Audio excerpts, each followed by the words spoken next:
This is Our View, the television voice of the Washington Federation of State Employees, the people who work for you.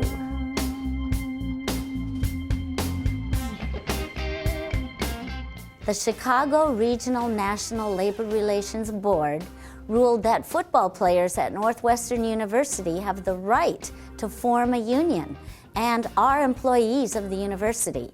There is a long way to go before there's a union logo on football uniforms, but the case certainly has opened up a lot of questions about the role of the athlete in this multi-billion-dollar industry called college sports. I came to the conclusion that these injustices occur in the NCAA because student athletes don't have a voice. They don't have a seat at the table. The current model resembles a dictatorship, where the NCAA places these rules and regulations on these students without their input or without their negotiation. Now, after bringing this to the team, I'm pleased to announce that the Northwestern football players have signed cards authorizing the College Athletes Players Association to assert their rights before the National Labor Board of Regulation. The NFL has the NFLPA, the NBA has the NBAPA, and now college athletes have the College Athletes Players Association. I'm now going to read a statement on behalf of the current Northwestern football team.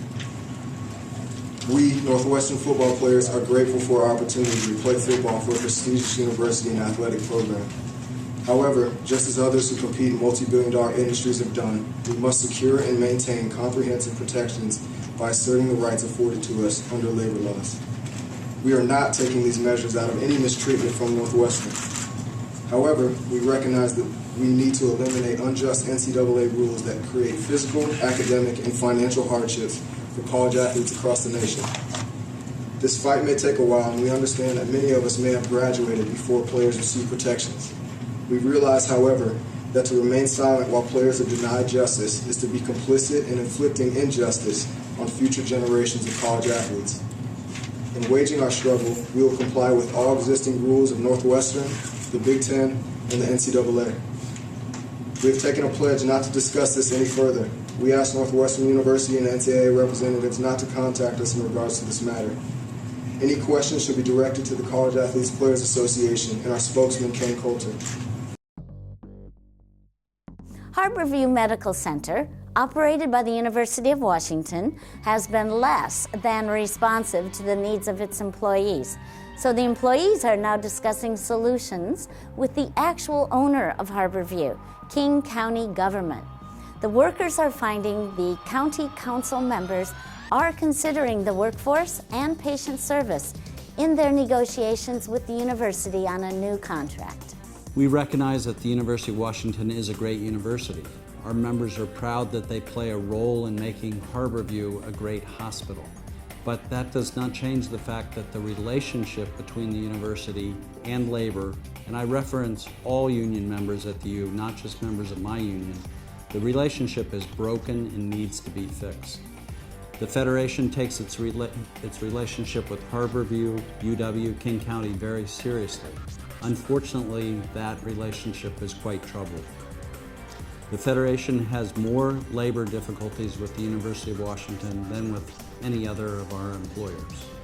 There was a time in our history when if we filed an unfair labor practice, it was like an atomic bomb. We did it rarely. Between 2003 and 2012, the Federation filed 18 unfair labor practices against the University of Washington.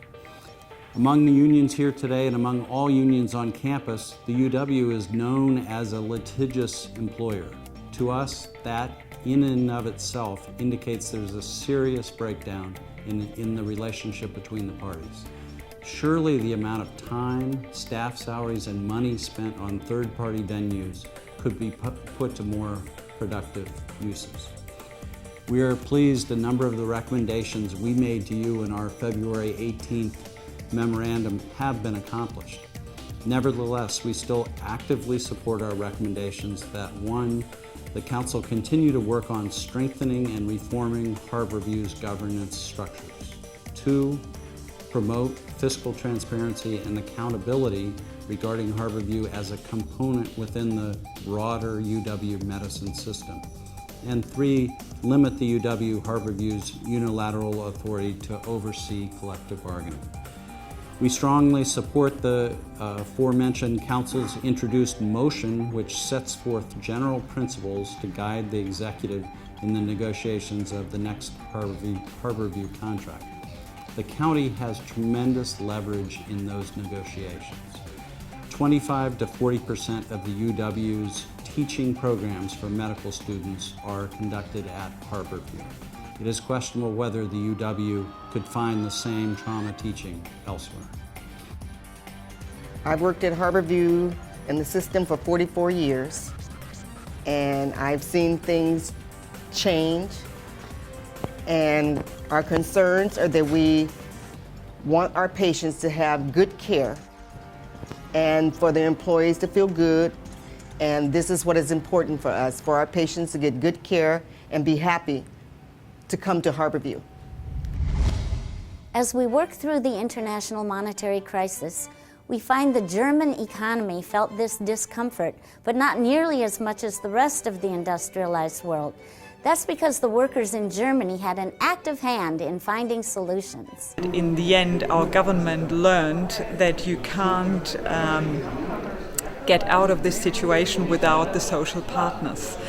And that means that the trade unions brought themselves back into the game by saying, look, you can't just talk to those people that actually caused the crisis.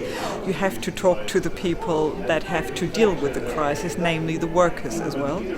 And in that respect, our Chancellor was very cooperative because she brought together all the people at one table.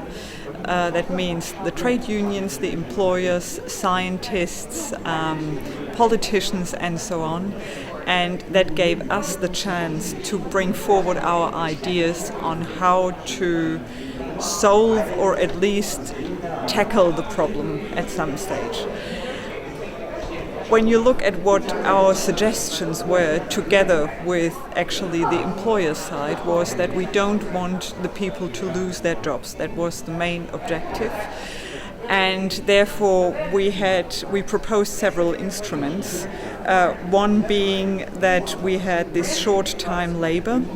It's a bit difficult to explain, but so people would reduce their working times, but they would also get paid less.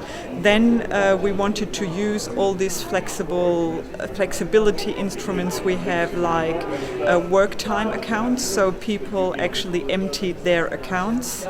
And we also proposed for the automotive industry a special tool that encourages people to buy new cars. So they got a certain amount of money if they got rid of their really old cars. And that helped the automobile industry, of course, a great deal to get at least over a certain amount of time. In this month's Labor History, Ross Rieder reminds us that the story of one of our labor history giants cannot be overlooked. Chuck Boland, producer of this program, has asked me to write stories about new and more contemporary issues, which I try to do. But in some ways, it's kind of like asking Christians to do something different at Christmas, or asking Jews to do something at Passover or Yom Kippur. It's hard to get to May and not say Mary Harris Jones. Can you imagine actually having May Day, May 1, International Labor Day, as your birthday? Well, the person we'll celebrate today was born on May Day, May 1, over 50 years before May Day was associated with the working classes of our planet. Mary Harris was born May 1, 1830, in a cottage near Cork, Ireland. Her parents were simple Irish peasants. The family had been for generations, and it was a proud and defiant heritage the Harris family had. In the late 1830s, the Harris family moved to Toronto, Ontario. After her education in Toronto public schools, Mary graduated from normal school at age 17 with a newfound talent for debating. By 1859, she was a secular teacher at a convent in Michigan, earning $8 a month. At the convent, she unexpectedly learned she had acquired a hatred of injustice and a vast inquisitiveness. She moved to Memphis, Tennessee, and returned to teaching. In 1867, she met and married George E. Jones, an iron molder. She learned from George Jones especially about his unionism and the psychology of the working man. But a plague of yellow fever in Memphis took Mary's husbands, son, and 3 daughters, and by age 37, she was a childless widow. In lieu of a family, Mary Harris Jones would adopt America's toilers, and they would call her Mother. From the mines of West Virginia and Pennsylvania to Homestead to Ludlow, Colorado, after which she was held incognito in the jail in Walsenburg, Colorado for a month. You can visit that jail today, by the way. I have.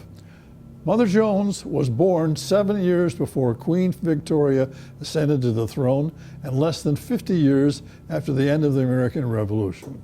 She died in 1930, before the New Deal. She could quote speeches she heard from Lincoln make. She watched and helped unions grow from secret groups of hunted men to what she feared was a complacent part of the established order. She spanned an almost incredible time to live in America. It was a time in which one needed to fight very hard to survive, and that she did.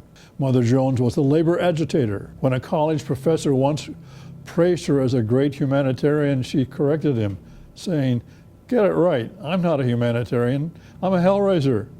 Her skill was invaluable, but an incalculable one, of tending to men's spirits, of buoying them up, goading them to fight even though the battle seemed hopeless.